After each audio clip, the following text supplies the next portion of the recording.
6 p.m. Pakistan Standard Time. Assalamu alaikum.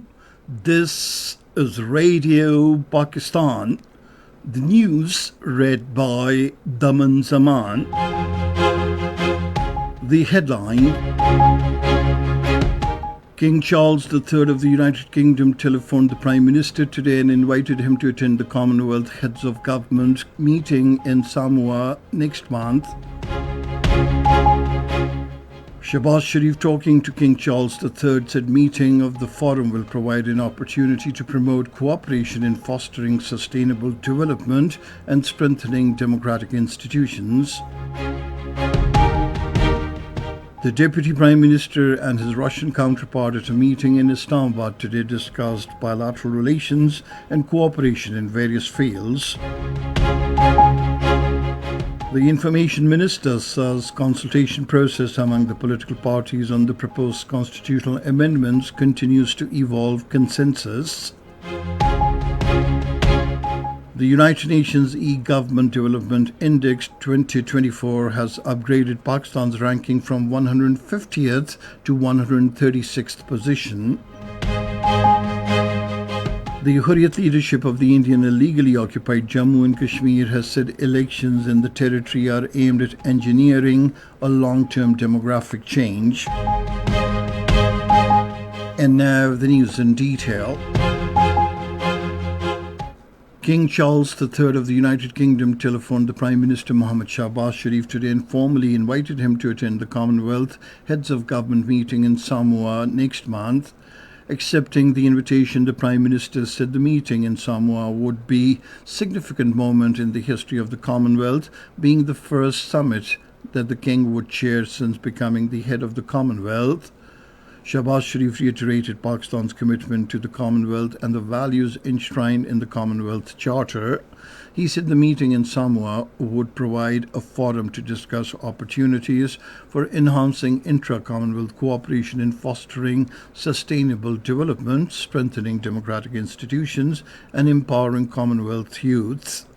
Noting the King's long-standing interest in environmental issues, the Prime Minister said he looks forward to engaging with the Commonwealth leaders on climate change, as Pakistan is highly vulnerable to the impacts of climate change.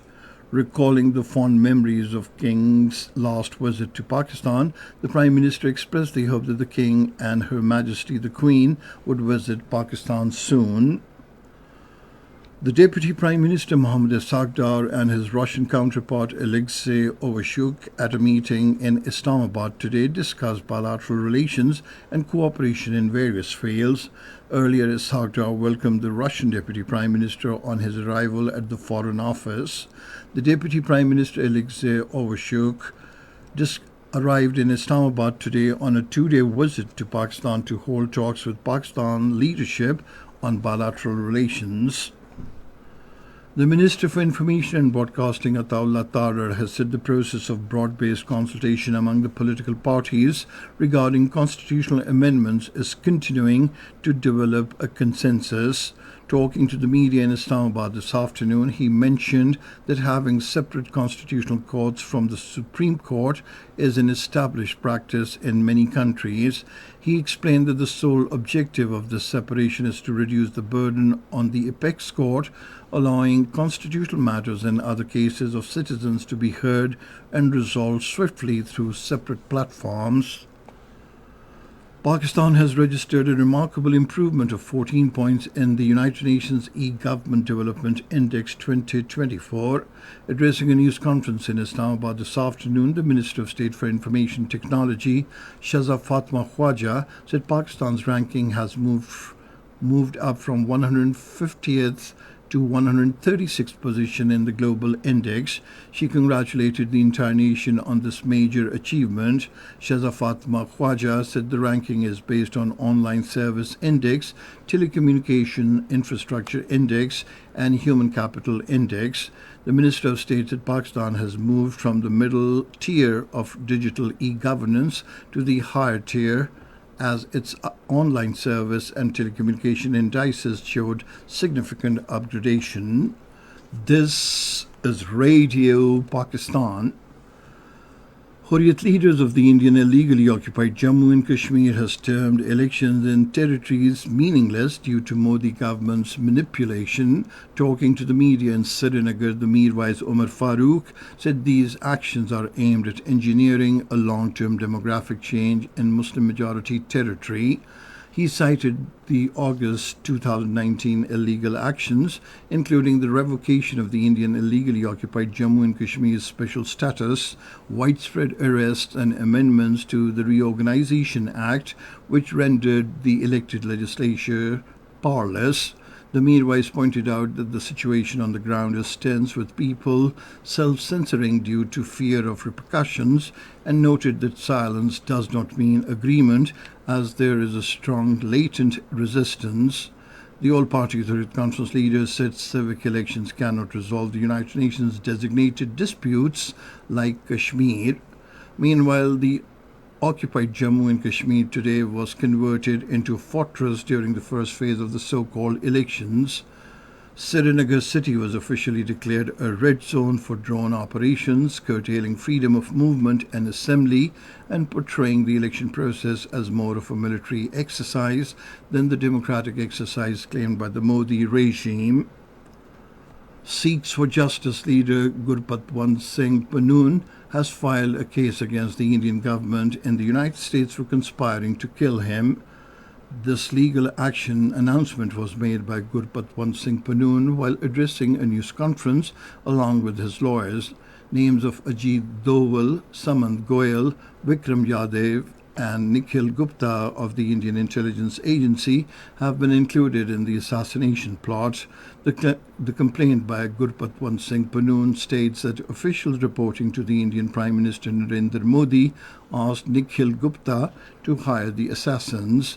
According to the complaint, India wanted to silence the voice of Gurpatwant Singh Pannoon, who speaks for the right of self-determination of Sikhs and against persecution of religious minorities by the Modi government. 20 Palestinians were martyred and 54 wounded in the unabated Israeli strikes on besieged Gaza during the last 24 hours. 8 Palestinians were martyred and 80 more were feared dead under the rubble following an Israeli attack on the Burej refugee camp. The martyrdom toll of Palestinians in the relentless Israeli aggression on Gaza since October 7 last year has now risen to 41,272. A teenager has been shot dead by the Israeli army near the town of Nilin, west of Ramallah. Pakistan has reaffirmed solidarity with the Palestinian people at a special emergency session of the United Nations General Assembly, which is considering a draft resolution demanding an end to Israel's occupation of the Palestinian territory. Speaking in the 193-member Assembly, Pakistan's permanent representative to the United Nations, Munir Akram, said the International Court of Justice's opinion marks a milestone of justice, an expression of equity, and a flame of hope. Pakistan has co-sponsored the draft resolution presented by Palestine, which seeks to implement the conclusions of the International Court of Justice. An overwhelming number of member states have voiced overwhelming support for the text. The Assembly is expected to take action on the draft today. China has urged Israel to pay heed to strong call of the international community by immediately ending its unlawful presence in the occupied Palestinian territory.